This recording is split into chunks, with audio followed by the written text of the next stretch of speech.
샬롬, 말씀과 함께하는 고난주간의 둘째 날입니다. 여러분, 기도하고 시작할게요. 사랑하는 주님, 오늘도 우리가 고난주간 맞아 주님 말씀 앞으로 다시 한번 나아갑니다. 우리에게 말씀하시고, 그리고 이 세상을 이기는 하나님 나라의 방식을 오늘도 우리에게 가르쳐 주시옵소서. 예수님의 이름으로 기도합니다. 아멘. 아멘.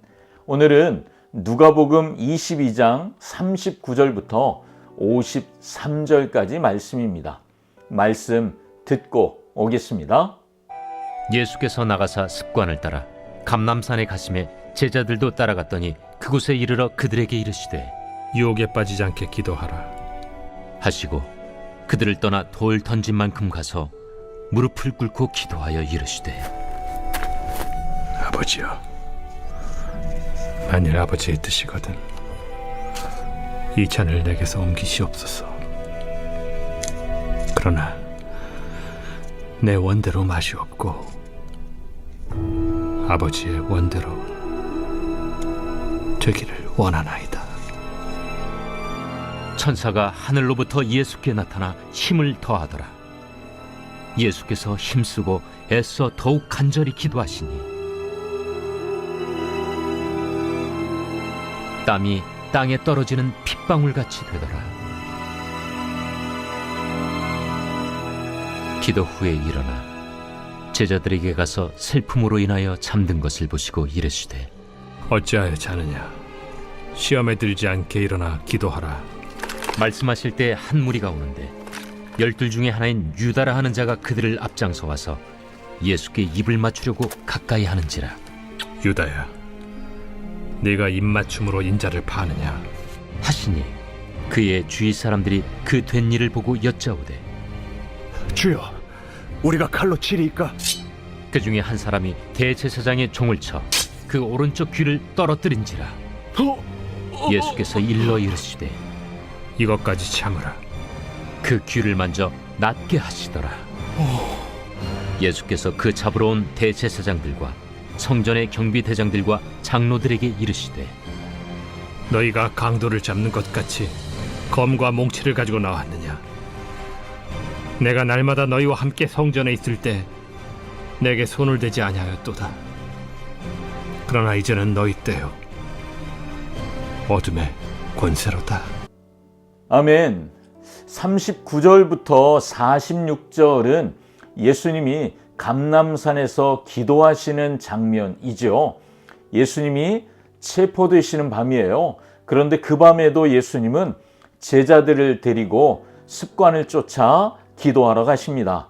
예수님이 제자들에게 기도해야 할 이유를 이렇게 밝히십니다.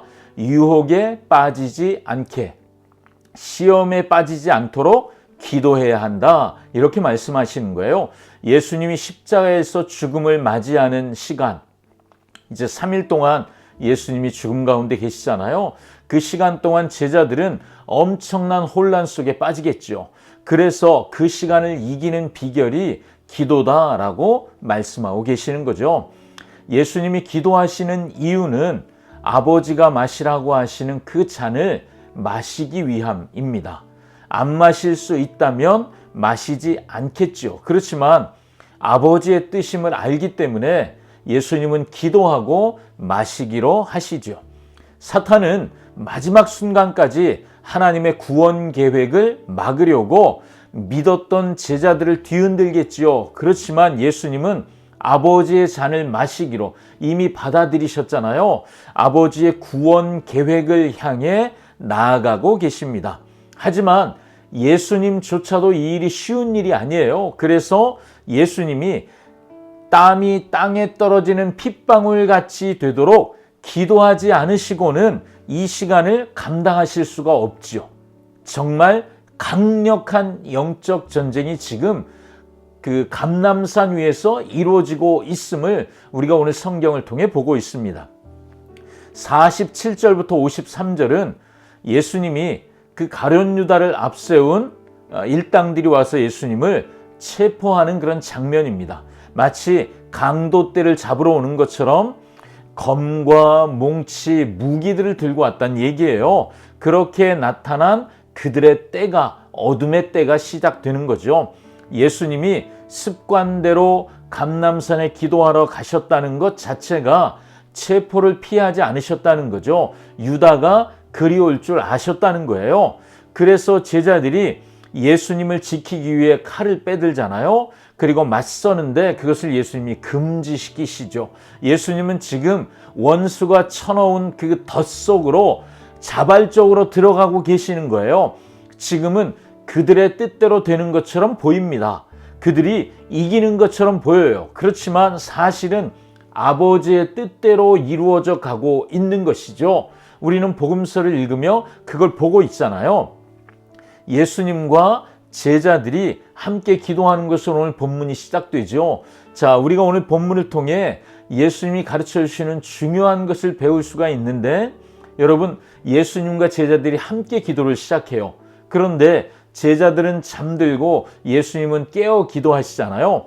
결국 잠들었던 제자들은 시험에 빠지고 말 것입니다. 하지만 예수님은 기도함으로 사탄의 시험을 통과하시고 아버지의 잔을 받아들이시잖아요.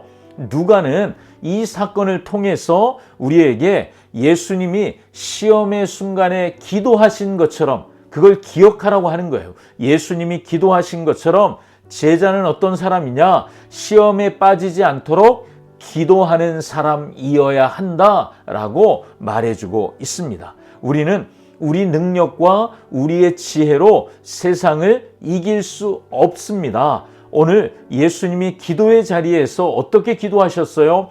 땀이 땅에 떨어지는 핏방울 같이 되도록 기도하셨다고 하잖아요. 여러분, 세상을 우리 능력과 지혜로 이길 수 없습니다. 기도하는 것, 그것이 우리를 세상에서 이기게 합니다.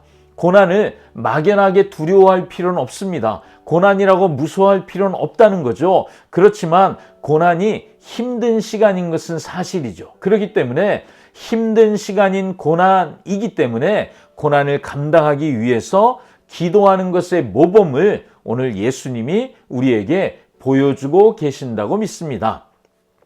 예수님을 체포하러 온 사람들에게 제자들이 한 일이 뭐였죠? 칼을 빼들었습니다.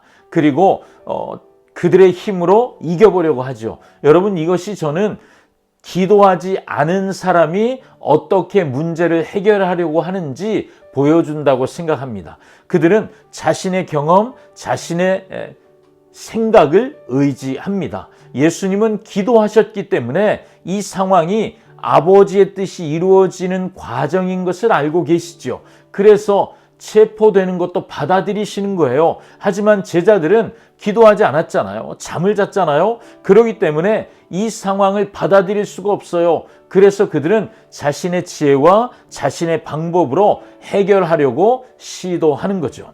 이것이 예수님이 제자들의 행동을 막으신 이유입니다.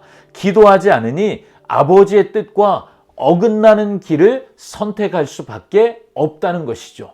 그러니 기도하는 것이 얼마나 우리에게 중요한 일입니까? 고난주간을 보내며 우리가 잠깐이라도 시간을 내어 무엇을 해야 할지, 어떤 일을 해야 하는지 너무 분명하지요. 기도하지 않는다면 우리는 한 걸음도 내디딜 수 없는 연약한 존재들이잖아요. 예수님이 아버지의 뜻을 따르기 위해, 예수님도 아버지의 뜻을 따르기 위해 기도하셨다면 우리도 당연히 기도의 자리에 나아가야 하겠죠. 오늘도 여러분 시간을 내셔서 잠깐이라도 기도의 자리에 앉으시기 바랍니다. 그리고 기도로 승리하시기를 축복합니다. 아멘. 기도하겠습니다. 사랑하는 주님, 오늘도 우리가 기도해야 되는 줄 알지만 기도하지 않는 사람이 아니라 기도해야 이길 수 있기 때문에, 기도해야 살 수 있기 때문에 기도의 자리에 앉는 바로 그 사람 되기를 원합니다. 성령 하나님, 오늘 말씀을 통해 가르쳐 주신 것처럼 오늘도 우리가 기도로 하루를, 그리고 세상을 이기는 삶을 살게 하여 주시옵소서. 예수님의 이름으로 기도합니다. 아멘. 아멘. 네, 기도가 너무 중요하죠. 오늘도 기도로 이기는 여러분 되시기를 축복합니다. 샬롬.